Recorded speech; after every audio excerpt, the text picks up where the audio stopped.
CET भर्ती परीक्षा का बिगुल बज चुका है और दिसंबर माह में ये परीक्षा आयोजित होने वाली है। तो जितने भी मेरे प्यारे साथी जुड़ चुके हैं उन सभी विद्यार्थियों को ये बात ध्यान रखनी है कि आपके इस परीक्षा में किस सब्जेक्ट का वेटेज कितना है। और आज हम चर्चा करने वाले हैं राज्य व्यवस्था को लेकर, यानी राजस्थान व भारत की राज्य व्यवस्था को लेकर आपका क्या वेटेज रहने वाला है। हम यहां सीनियर सेकेंडरी लेवल के बारे में ही चर्चा करने वाले हैं कि वहां पर पॉलिटी के कितने बेहतरीन प्रश्न आने वाले हैं और किस तरह से आप लोगों को इस सब्जेक्ट को लेकर अपनी अप्रोच जो है वो डेवलप करनी है। तो जितने भी प्यारे साथी जुड़ चुके हैं वो सभी लोग इस क्लास को शेयर कर दें, इस सेशन को अपने तमाम उन साथियों के साथ जो पहली बार में सीईटी 2026 क्लियर करना चाहते हैं। और स्टार्ट करेंगे आज का अपना ये सेशन। पूरी तरह से हम सिलेबस डिस्कशन करने वाले हैं, क्या वेटेज रहने वाला है, कितने प्रश्न पूछे जाते हैं और किस सब्जेक्ट में यानी किस टॉपिक से कितने प्रश्न आने की संभावना है हमारी, प्रश्नों का लेवल क्या रहने वाला है। आप सब लोग जानते हैं कि आलोक राज जी ने स्पष्ट कर दिया है कि प्रश्नों का जो लेवल है वो लेवल बहुत ज्यादा डिफिकल्ट रहेगा, नेगेटिव मार्किंग रहेगी, मतलब 40% लाना भी बड़ा मुश्किल है हमारे लिए।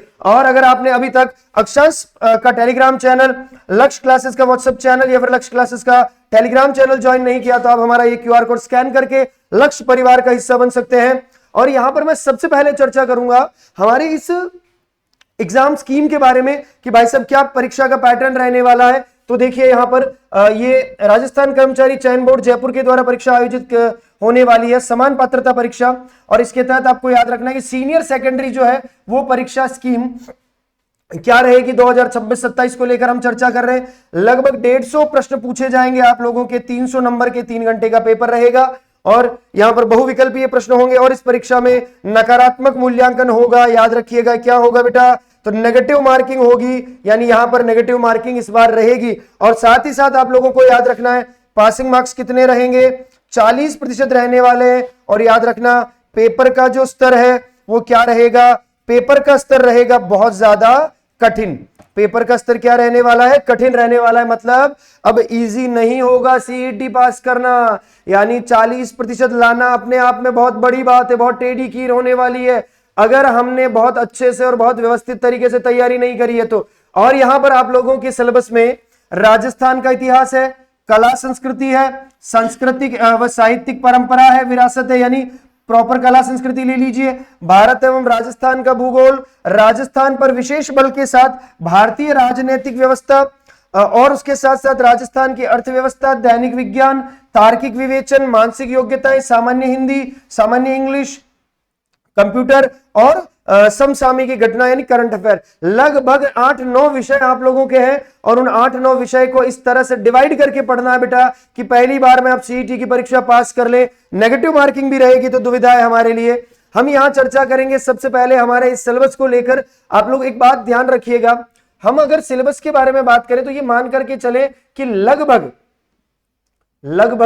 15 से 16 क्वेश्चन पूछने की संभावना है। और 15 से 16 क्वेश्चन का मतलब है अगर पिछली बार हम बात करेंगे तो पहली बार में 12 से 13 आए और उसके बाद बात करेंगे तो 10 से 11 आए। हम इस बार देख रहे हैं कि अगर थोड़ा डिफिकल्ट बनाएंगे तो प्रश्न पूछने की संभावना ज्यादा है। और अगर मैं एवरेज लेकर के चलूं तो एवरेज ये मान करके चलें कि 12 प्रश्न पूछने चाहिए, बाकी 15 से 16 प्रश्न सामान्यतया वो पूछ सकता है, लेकिन एवरेज कितना है 12। अब यहां बात करेंगे कि राजस्थान पर विशेष बल के साथ भारतीय राजनीतिक व्यवस्था। सबसे इंपॉर्टेंट है कि आपको राजस्थान की राज व्यवस्था के बारे में बहुत अच्छे से पता होना चाहिए। राजस्थान की राजनैतिक व प्रशासनिक व्यवस्था, राजस्थान की राजनैतिक व प्रशासनिक व्यवस्था जो है ये बहुत अच्छे से पता होनी चाहिए। इसके बारे में बेटा आपको बहुत अच्छे से क्या करना है, समझना है, बहुत अच्छे से इसके बारे में आपको पता होना चाहिए। अब यहां देखिए भारतीय संविधान की प्रकृति, नेचर क्या है,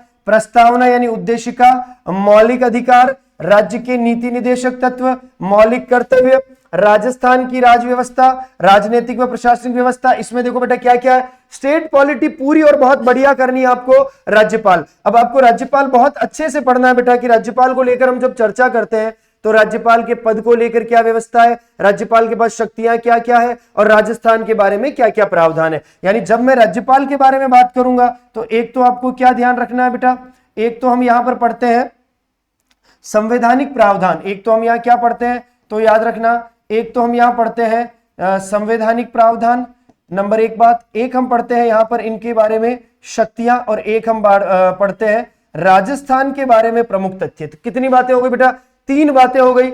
उसी कड़ी में मुख्यमंत्री ले लो, मुख्यमंत्री भी उसी तरह से पढ़ना है। राज्य विधानसभा, विधानसभा में आपको संवैधानिक प्रावधान पढ़ने हैं। राजस्थान के बारे में जो विश्लेषणात्मक बात है वो आपको बहुत अच्छे से पढ़नी है। वहीं पर मैं उच्च न्यायालय की बात करूं, हाईकोर्ट, हाईकोर्ट भी आपको बहुत बेहतरीन तरीके से पढ़ना है। राजस्थान के बारे में क्या डेटा है, संवैधानिक प्रावधान क्या है, उनके बारे में चर्चा करेंगे। फिर आयोग, आरपीएससी ले लीजिए, निर्वाचन आयोग, राज्य सूचना आयोग, राज्य मानवाधिकार आयोग, राज्य मुख्य सचिव, जिला प्रशासन और पंचायती राज व स्थानीय स्वशासन। यानी राजस्थान की राज्य व्यवस्था के बारे में मैं बात करूं तो याद रखिएगा, आपको बहुत बढ़िया तरीके से संपूर्ण राजस्थान जो है वो आपका कवर होना चाहिए। संपूर्ण राजस्थान की जो राज्य व्यवस्था है बेटा, वो राज्य व्यवस्था आपकी क्या होनी चाहिए, तो राज्य व्यवस्था आपकी कवर होनी चाहिए। और इसके लिए हमने थ्योरी कक्षाएं जो है वो यूट्यूब पर ले रखी है, आप वहां से जुड़ सकते हैं। हम और बढ़िया तरीके से आप लोगों को सीईटी ओरिएंटेड कंटेंट भी पढ़ाने वाले हैं। और ये बेहतरीन तरीके से मैंने यहां पर आपको अपने सिलेबस को लेकर चर्चा करी है, अपने सिलेबस को लेकर मैंने बात करी है।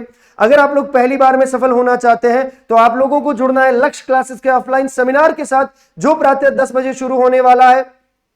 आप लोग लक्ष्य क्लासेस के शिक्षा मंदिर भवन में आकर जुड़ सकते हैं। और इस बैच की सबसे खासियत यह है, सबसे खास बात यह है, इसमें आपको करियर काउंसलिंग गाइडेंस भी दी जाएगी। लाइव फ्रॉम क्लासरूम बैचेस भी अवेलेबल है। और इसके साथ साथ आप सीईटी, कांस्टेबल, वनपाल, पटवारी, जूनियर अकाउंटेंट, महिला पर्यवेक्षण, प्लाटून कमांडर, इन सभी भर्ती परीक्षाओं की तैयारी भी कर सकते हैं। और ये ऑफलाइन बैच आप लोगों के लिए बहुत बेहतरीन रहने वाला है, तो जुड़ना ना भूलें, है ना। प्रातः 10 बजे शिक्षा मंदिर भवन लक्ष्य क्लासेस, क्योंकि यही एकमात्र संस्थान है जो निरंतर विद्यार्थियों को सफलता की सीढ़ी चढ़ा रहा है। और अभी राजस्थान का एकमात्र ऐसा संस्थान है जिसने बहुत ज्यादा सिलेक्शन दिए हैं। तो आप लोगों को जुड़ना है लक्ष्य क्लासेस के साथ। और यहां पर अगर मैं बात करता हूं आप लोगों की तैयारी और बढ़िया कैसे हो, तो पुराने पेपर देखिए। और पुराने पेपर देखने से काम नहीं चलेगा, हमें उसका व्याख्यात्मक हल भी करना पड़ेगा। और इसी कड़ी में अक्षर पब्लिकेशन के द्वारा खूब सारी किताबें निकाली गई है। राजस्थान, कला संस्कृति, हिस्ट्री, ज्योग्राफी, पॉलिटी, साथ साथ हिंदी, व्याकरण और रीजनिंग की किताबें। और सारी किताबें अवेलेबल है, आपको लक्ष्य क्लासेस के एप्लीकेशन से मिल जाएगी या फिर आपके नजदीकी बुक स्टोर से ये किताबें मिल जाएगी। तो जल्दी जाइए और वहां से परचेस करिए और पहली बार में ही सफलता प्राप्त करें। ये एकमात्र आधार है सफलता का। और उम्मीद करता हूं आज का ये सेशन जिसमें हमने सिलेबस डिस्कशन किया वो बहुत बेहतरीन तरीके से आपने समझा है। मिलेंगे फिर किसी नए सेशन के साथ, तब तक के लिए थैंक यू वेरी मच। जय हिंद, जय भारत।